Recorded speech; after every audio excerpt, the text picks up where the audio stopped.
we need to talk Mason Greenwood. Obviously, Mason Greenwood is a very controversial player in, of course, what happened 3 years ago. Of course, he has been found not guilty a long time ago, and he's back also with the same partner of the case. Now, I'm not going to at all say what I think about the case or make any judgment. I'm here to just talk about straight and truly his football and his performances for Olympique Marseille, because honestly, since Mason Greenwood has signed for Olympique Marseille after, of course, returning to football after 2 years, and then, of course, having 1 year when he went to Getafe on loan, and of course, when he was there on that season loan, despite not playing for 2 years, he was still their player of the season. He has just been absolutely spectacular since joining Olympique Marseille, and at the weekend, he broke a 34-year-old record, becoming the first player in the Ligue to score 4 goals in one game since Jean Pierre Papin back in 1991 for also Olympique Marseille. Takes his tally for the season already while playing as a right winger slash attacking midfielder, shadow striker or second striker if you would like to call it that, to 6 Liga goals already in 9 appearances. He's already the second top goal scorer this season in the Liga, and also has 3 assists. So basically right now he is averaging pretty much a goal or an assist per game. This is absolutely no hot streak either. He's continuing in this form from last season, where he was the joint top goal scorer in Ligue along with Ballon d'Or winner Ousmane Dembele. So if anybody wants to say, but yeah, he's doing it in the French League, well, Ousmane Dembele last season did it in the French League, and of course he was the Ballon d'Or winner.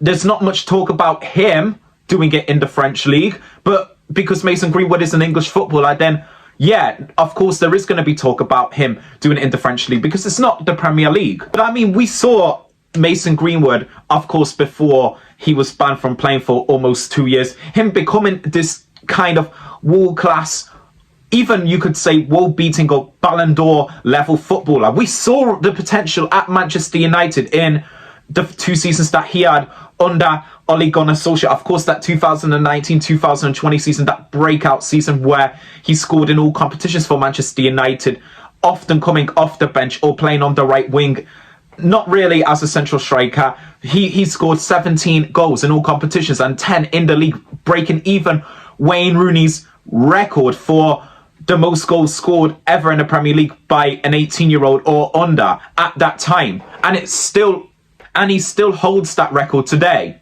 I think it's also astonishing that Sky News, they're not talking about it, that there's no talk about it on ESPN FC. Mark Goldbridge hasn't brought it up. So many YouTube football commentators or football pundits on YouTube, who run their own channel like myself, have not brought this up at all, about the pure sheer brilliance of Mason Greenwood since he's joined Olympique Marseille, and also in particular the weekend's performance against a 10-man Le Havre. I mean, some of the goals he scored were just absolutely class. Like that second goal he scored when he cuts inside and he shifts it on to, of course, his favoured left foot and scored his trademark weak foot penalty kick, should I say. For you who don't know as well, of course, Liga hasn't got the quality of the Premier League. There's no doubt about it, all right? So you can always say that, oh, the data can be negatively skewed. Well, listen to this, though.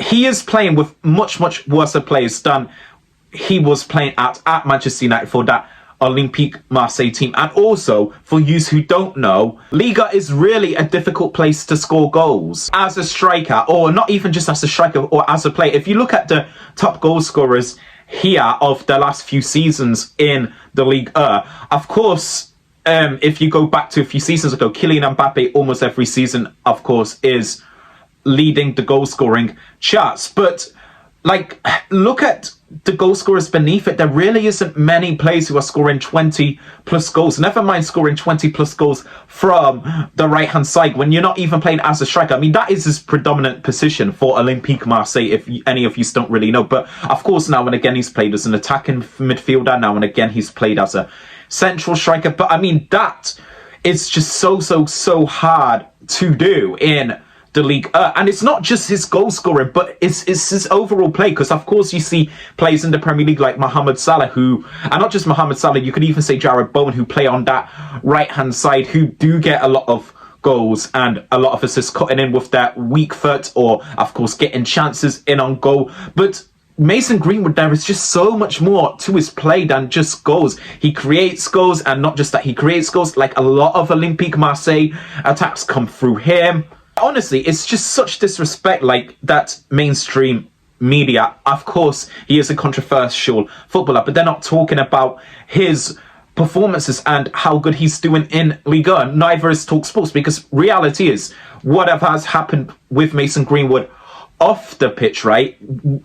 At the end of the day, he's not found guilty. By the way, I'm not saying what I think about Mason Greenwood. I'm not here to judge him, and we should be just talking about him purely from a football standpoint, whether he's controversial or not. And I mean, since he's went to Olympique Marseille, he's just been absolutely world class, like absolutely spectacular. I mean, Roberto De Zerbi after the match, and Roberto De Zerbi, of course, we know how good he is as a manager. We've seen him do really well at Brighton before, of course, he went to Olympique Marseille. He said that he thinks Mason Greenwood, this is just the start for him. He thinks he can get to a much higher level than what perhaps he's playing at. And of course, after the game as well, he was critical of Mason Greenwood not pressing. He wants him to work harder off the ball, which definitely is questionable. And like, as well, when people talk about him just doing it in the Ligue, like, people forget when he went to Getafe after 2 years of not playing, he scored 9 league goals from that right hand side. And not just 9 league goals, but also he was their best player. And remember, he was only getting back up to fitness, back up to speed. He didn't even have a pre-season when he was playing for Getafe. So if it wasn't for that, he probably would have scored and probably would have assisted a lot more for them. Also, of course, Getafe, they don't have anywhere near the quality that Olympique Marseille have. And of course, as well, in the Champions League against Real Madrid this season, of course, Olympique Marseille, they lost to Real Madrid away from home. But of course, in that first half, they gave Real Madrid so many problems. And of course, Mason Greenwood robbed the ball of Arda Güler and drove at that Real Madrid defense with a lot of pace, and just waited for the right moment to slide in Pierre-Emerick Aubameyang, who of course was making a run for him to score. I'm gonna be honest with you as well, right? Like, football has no moral reality at the end of the day. And I mean,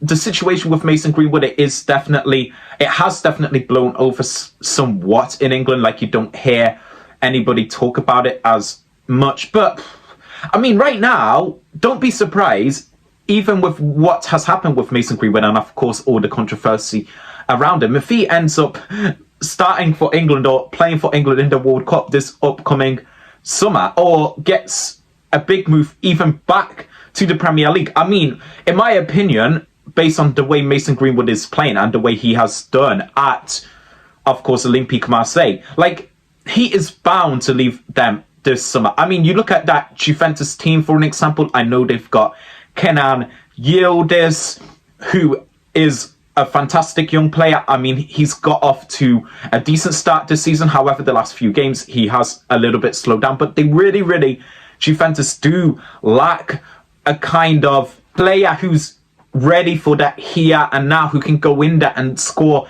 in the Serie A, 18, 20 Serie A goals and contribute also with assists. I mean, Mason Greenwood, he would almost be like the perfect kind of Paulo Dybala type of player. When you look at the way Dybala, the position he played in at Juventus, of course, playing off the front striker, Mason Greenwood, he can play on that right-hand side, and also on that right-hand side, just off the striker, whether that's going to be for Juventus next year. Obviously, next year is a long time. Jonathan David or another striker, or Openda, or whether Vlahovic stays and signs a new deal. Look at Paris Saint-Germain, of course, Ousmane Dembele last season, he was the Ballon d'Or winner. He's got off to a slow start this season. He hasn't really scored any goals from open play in any competitions. Of course, he's been injured for the last 6 to 8 weeks. It's going to be interesting to see whether Ousmane Dembele can continue his last season's form into this season. Because let's be honest, right? It's really, really hard to know whether with Ousmane Dembele last season was just a fluke or just a very, very big hot streak of form or not, whether he won the Ballon d'Or or not. Because reality is, from around November time to around mid-February, he scored like a ton of goals in the Ligue and went on an absolute rampage. But after that, he really, really did slow down. I mean, from March, he didn't even get one goal in the Ligue 1.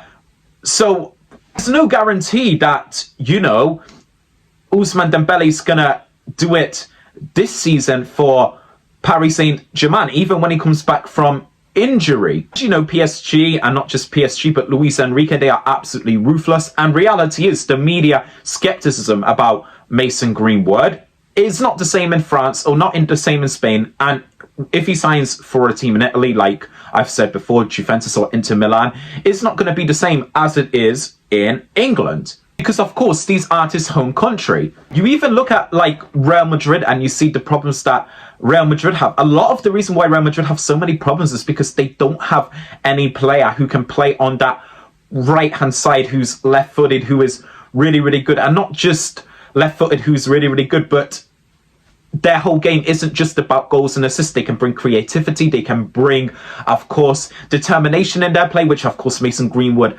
has. They can go on their left foot. They can go on their right foot. They can drive at defenders one-on-one. They really, really don't have that. And not just that, of course, Mason Greenwood, he's so versatile. You could even imagine him playing as kind of like a false nine, like we see Ousmane Dembele play for Paris Saint-Germain, and see him in a Real Madrid shirt do that coming deep while Mbappe runs in behind, and he could do that as a job much, much better than Vinicius Jr. can, or what Rodrigo could. So yeah, don't be surprised if Mason Greenwood gets a really, really big move this summer, and if he's the talk of the summer with all these big clubs after him. Even in the Premier League, don't be surprised if one or two Premier League clubs actually seriously look to sign him this summer, because like I've said already, doesn't matter what the media says, right? And doesn't matter what he potentially has done. Like I said, I'm staying neutral in this, of course, old case. On the pitch, he's just absolutely world class. And I mean, if you look at our English players right now, of course, Bukayo Saka, who we have him, who's really, really good, who plays on that right-hand side. I mean, Cole Palmer's, of course, absolutely world class when he's fit and when he's playing, but he hasn't been fit all season. I mean, after them two players who play, of course, as a second striker or who play on that right-hand side, there is absolutely no other players right now who are better than Mason Greenwood. I mean, Mason Greenwood right now, he's even better than what Phil Foden has been for the last year and a half, 2 years at Manchester City. Of course, though, it does look like Phil Foden is getting back to somewhat his best this season. Anthony Gordon, of course, who plays on that left-hand side. I mean, he's been absolutely awful the last 10, 11 months. We don't even have to compare Greenwood to him at all. I mean, Anthony Gordon, he's going to be lucky if he gets into the England squad with the way that he's been playing this season, and also, of course, with how he played in the end of last season as well. Like, he's been absolutely shocking. Anyways, like this video, share, subscribe, and state what you think about Mason Greenwood at, of course, Olympique Marseille this season. State whether do you think he's going to continue this form this season like he did last season, and state what you think about his future, whether he's going to stay there or whether he's going to leave, and whether he should be included in the World Cup squad. Take care, have a good day.